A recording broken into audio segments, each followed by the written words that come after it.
মাত্র ৪৫ সেকেন্ডেই বৈদ্যুতিক গাড়ি তৈরি করছে চীন। অত্যাধুনিক প্রযুক্তির সহায়তায় প্রায় অসম্ভব এ কাজ খুব সহজেই করছে তারা। চীনের সাংহাইতে অবস্থিত মার্কিন বৈদ্যুতিক গাড়ি নির্মাতা প্রতিষ্ঠান টেসলার গিগা ফ্যাক্টরিতে চলছে এ কর্মযজ্ঞ।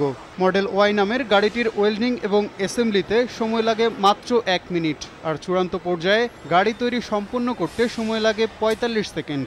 সেই হিসেবে প্রতি সপ্তাহে এখান থেকে ১৩,০০০ গাড়ি উৎপাদন করে প্রতিষ্ঠানটি।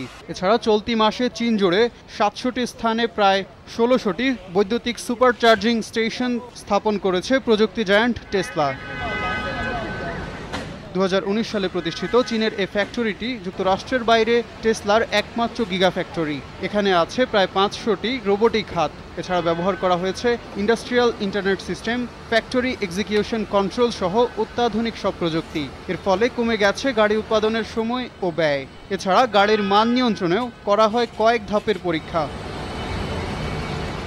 গেল মাসে চীনের এই গিগা ফ্যাক্টরি থেকে উৎপাদিত গাড়ি রফতানি করা হয়েছে কানাডাতে। এর মধ্য দিয়ে উত্তর আমেরিকায় রফতানির দ্বার উন্মুক্ত হয়েছে প্রতিষ্ঠানটির। মেহেরাজ মজুমদার, সময় সংবাদ।